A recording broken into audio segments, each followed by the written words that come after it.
32년 있다가 살아남을 기업을 선택할 수 있다는 게 개인 투자는 거의 불가능입니다. 우리 개인 투자자들도 종목에다 투자하는 거에 대한 위험성을 이미 많이 겪어봤던 거죠.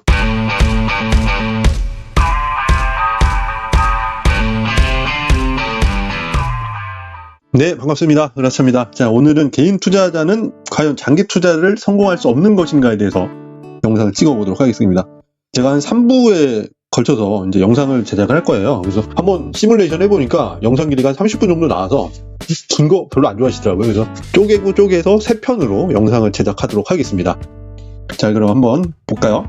24년도 1월달에 나온 기사인데요. 피터 린치라고 아주 유명하신 분이죠. 예전에 마젤런 펀드 운영하셨던 펀드 매니저인데 이분 지금은 은퇴를 하셨습니다. 이기는 주식 투자, 자신을 잘하는 것을 하면 16타를 칠 수 있지, 뭐 이렇게 얘기를 하십니다. 그래서 이분 책을 읽어보면 자기 주변에서 이렇게 매출이 잘 나오는 그런 기업을 발굴을 해서 투자를 하라고 나오고 있어요. 이분께서는 예전에 예시를 들면서 이제 던킨 도너츠 매입으로 해서 15배 대박을 내셨다는 기록도 있습니다. 그래서 제 주변에도 요 피터 린치 분의 감명을 받아서인지 교촌치킨을 아주 즐겨 드셨던 직원인데 그 상장을 한다는 얘기를 듣고 굉장히 좋아했어요. 왜냐면 자기는 교촌치킨을 어릴 때부터 계속 먹어왔고 자기 집 주변에 교촌치킨 매장을 가면 항상 사람이 드글드글했기 때문에 자기는 교촌치킨 관련된 주식이 이제 기업 공개를 한다? 그럼 거기다 바로 이제 투자를 한다고 했었거든요. 자, 교촌 FMB입니다. 이게 교촌치킨 지주회사인데, 이거 월봉 차트거든요. 여기 보시면은 2020년도에 상장을 해가지고 38,950원을 딱 정점으로 찍고요. 그 다음부터 그냥 내려옵니다. 지금 이제 주가가 1,200원 정도 되는데 제가 아시는 분은 이미 손절을 했다고 해요. 그래서 뭐 제가 더 이상 묻지는 않았는데 피터 린치라는 분의 얘기를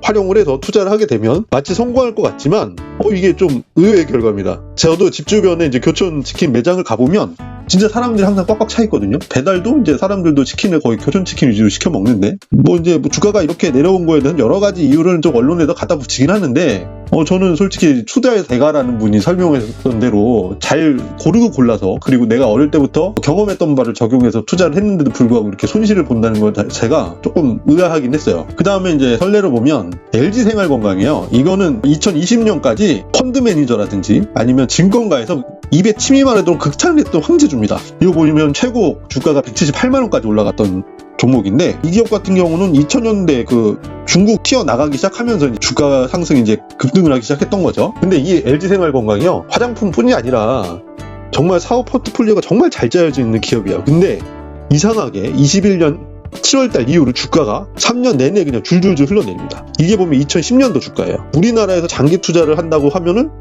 장기 투자는 뭐합니까? 다시 그냥 14년 만에 원래 주가로 돌아오는데 14년의 세월만 흘러간 거죠. 만약에 여기 중간중간에 수익 실현을 하지 않았다면. 워런 버핏처럼 저도 코카콜라 같은 거에다가 장기 투자를 하고 싶어요. 근데 그럼 뭐예요? 주가가 14년 전으로 바로 돌아가는데. 우리나라는 정말 장기 투자가 불가능한 건가? 이런 생각을 계속 하게 됩니다. 이 LG생활건강이 사업 포트폴리오가 얼마나 잘 짜여 있냐면 화장품 같은 경우는 24기죠. 24년인데 43% 비중을 하고 있고 생활용품 30.8%, 31%, 그 다음 음료는 26% 차지하고 있어요. 여기 보시면 화장품 그래요. 뭐 중국 뭐에 내수 안 좋다고 치게요. 그러면은 샴푸, 치약, 바디로션, 세탁 세제, 주방 세제, 뭐 이런 계면 활성제 이런 거 우리 매일매일 쓰잖아요. 그 다음에 음료도 보면 여기 코카콜라, 우리나라 코카콜라 유통권을 갖고 있는 게 LG생활건강입니다. 몬스터 에너지라고 해서 학생들 많이 먹는 그 에너지 드링크죠. 그 다음에 파워에이드, 평창수까지 유통을 하는 기업이야. 이렇게 사업 포트폴리오가 아주 다양하고 생활에 가장 밀접하게 된 생활기업인데 주가가 그렇게 흘러내립니다.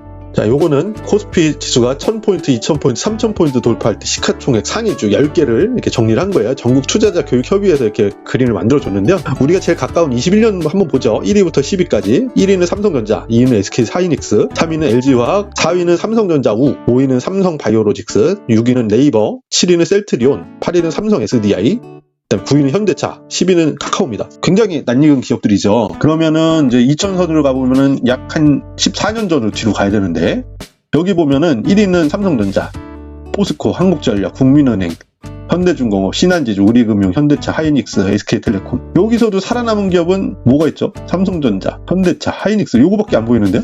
그럼 다시 1000포인트로 돌아가 보면 요거 같은 경우는 1위가 포항종합제철의 포스코죠 지금? 그 다음에 2위는 한일은행, 제일은행, 서울신탁은행, 한국산업은행, 조은은행, 그나마 아는 삼성전자, 금성사가 LG전자입니다. 그 다음에 현대건설, 대한석유공사. 대한석유공사는 지금 SK예요. 지금 우리가 알고 있는 기업은 제가 지금 표시해둔 포항종합제철, 삼성전자, 금성사, 현대건설, 대한석유공사 이렇게 있는데 그나마 시가총액 상위 10위에 살아남은 거는 이 삼성전자밖에 없잖아요. 우리 같은 개인 투자자가 어떻게 이런 기업 분석을 해내겠습니까? 나중에 지금 89년도에서 21년이니까 빼면 얼마예요? 이게 32년인가요? 32년 있다가 살아남을 기업을 선택할 수 있다는 게 개인 투자는 거의 불가능합니다. 이게 주식시장이 2000년도부터 2020년도 오면서 주식시장의 IT 업종의 비중이 2.5배 증가했대요. 다른 나라 비해서 비중이 어마어마하게 큰 거죠. 그래서 이 흐름을 예측하지 못한 투자자가 단순히 장기 투자라는 원칙을 지킨다고 사서 묻어두었다면 성공적인 투자 결과를 얻을 수 없을 것입니다. 이렇게 결론을 내리고 있습니다. 근데 뭐 알겠습니다. 근데 흐름을 어떻게 예측하냐 이거죠. 우리 같은 개인 투자자가. 그래서 저는 큰 돈을 만들려면 시간을 들여서 복리 효과를 누리라고 하지만 그러려면 장기 투자를 해야 되는데 그렇다고 그냥 개별 종목에 투자하자니 살아남을 수 있는 기업을 선택할 수 있는 능력은 저한테 없어요. 그러다가 제가 도서관에서 열심히 책을 읽다 보니까 우연하게 존 보글이라는 분의 책을 보게 됩니다. 이분은 이제 뱅가드 그룹의 창업자시고 인덱스 펀드의 창시자라고 불리시는 분이에요. 그래서 가장 유명한 저서가 모든 주식을 소유하라는 책입니다. 물론 많은 분들께서 저한테 그러십니다. 야, 너 이 사람 뱅가드 자산운용사 만들면서 펀드 광고하려고 이 책 쓴 건데 너가 혹해가지고 넘어가서 다른 사람들 소개하면 되겠냐? 물론 그런 걸 수도 있습니다. 하지만 워린 버핏 할아버지가 주주총회에서 이분을 이렇게 세워요. 잭보글 오셨어요? 이분 별칭이 이제 잭보글인데 어디 계세요? 어디 계세요? 하면서 이제 딱 이제 손을 들고 일어나니까 저분은 우리 개인 투자자들한테 한 줄기의 빚을 선물하신 사람이라고 박수를 치라고 해가지고 박수를 어마어마하게 많았던 그 계기로 인해서 더더욱 유명해진 분입니다.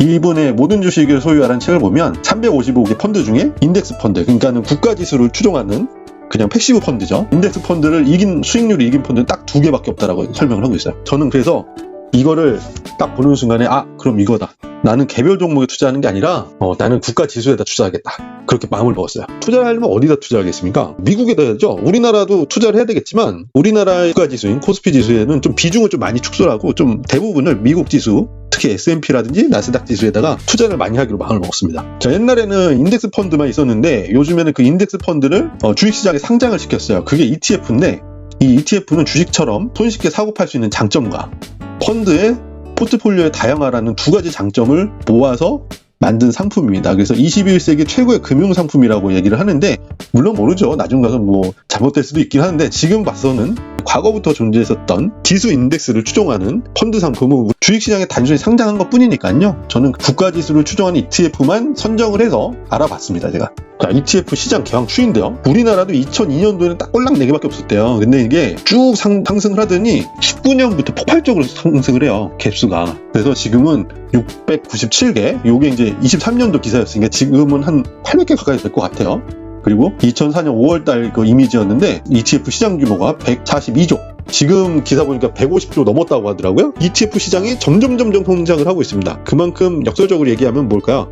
우리 개인 투자자들도 종목에다 투자하는 거에 대한 위험성을 이미 많이 겪어봤던 거죠. 그래서 나눠서 투자라는 거, 이거에 대해서 이제 많이 이제 공감을 하시는 것 같아요. 제 영상 초반에 보면 으라차 TV 앞에 무엇이든 나눠라 이런 영상이 나오잖아요. 그래서 투자를 할 때 저는 국가지수에다 투자를 한다. 국가지수는 그 나라에 상장된 여러 가지 종목, 살아남은 종목에 분산 투자를 해주기 때문에 위험이 없다 이렇게 판단을 하고 있습니다. 그래서 저는 이 국가지수를 추종하는 ETF에 장기적으로 투자를 할 겁니다. 그거에 대한 투자 방법을 2부, 3부에서 나눠서 설명을 해드리도록 할게요. 자, 그럼 다음 영상에서 뵙도록 하겠습니다.